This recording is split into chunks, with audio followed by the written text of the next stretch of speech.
Welcome back to After the Whistle. We've got 4 more teams to get to as we near the tip of the Class B Girls State Tournament this week in Minot. And we pick things up in Region 3, where EKM takes home the title for the first time since 2017. It took an extra day to get games in because of the wacky weather, but they had a fun one out in Jamestown. The Rebels hold off Linton HMB in a defensive slugfest, 41-38. They've now got 7 wins in a row, having not lost since the calendar flipped to 2023, and it's been an emotional ride for that team.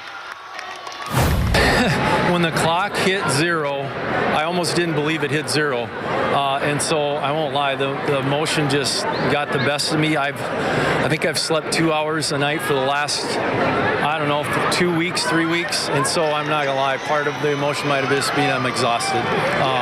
So I did this as a boys coach in 1994. My second year, I thought this was, when you're young, you're like, wow, this won't be that hard. It's really hard. And so you have to thank the Lord when you get this chance, and the girls made the most of it.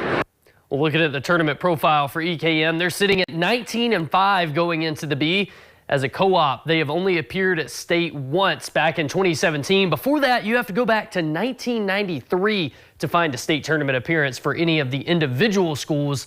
Like Coach said, it's not easy getting there. Looking at the key wins this year, the Rebels defeated another tournament team in Langdon Edmore Munich. They also got a win against Carrington, as well as 2 losses, a team that was hovering in the top 10 all year. They did see Central Cass at the beginning of this month and lost by 16 points, so maybe something to keep in mind down the stretch. Well, the player to watch for the Rebels is junior Matea Mather. She made a massive impact on the region title game, putting up 30 of the Rebels' 41 points, shooting an incredible 50% from the field along the way. But as the tallest player on the team at 5'10", she presents some issues with her length for other teams. We saw her do that defensively multiple times in the title game.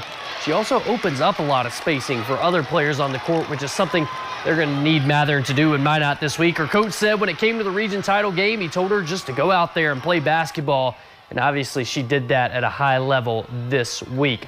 Well, now let's do some quick hitters on the remaining 3 teams from the East. We were just talking about them. Central Cass coming out on top in an ultra-competitive Region 1. They go a perfect 10-0 in region play and defeat Northern Cass by 20 points in the region title game. Let's take a look at their tournament profile. They finished things off 20-3, those 3 losses coming to Thompson, Mayport CG, and Oaks.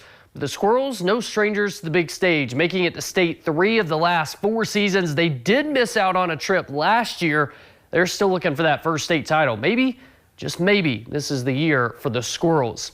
Moving to Region 2, another top-tier region with numerous top 10 teams all year, but coming out on top, the Thompson Tommies. They defeat Grafton, a state champ from a couple years back. Taking a look at Thompson's tournament profile, ending with a 22-2 record. Both of those losses coming against ranked opponents, Kenmare in the second game of the season, and to Mayport CG, a 4-point loss to them on the road. The Tommies, their big wins were over Central Cass and an earlier season win against Mayport. Thompson returns to the state tournament after a 4-year layoff, seeking their first state title in program history. They haven't made a state title game at all before, so could this be the group that changes that? Well, that'll be the big question this week for the Tommies.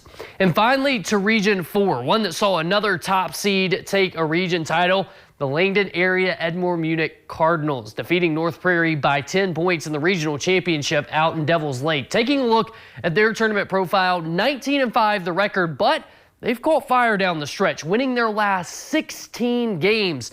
Langdon's notable games, a close 5-point loss to Shiloh Christian up in Minot. Langdon makes it back-to-back trips to the state tournament now.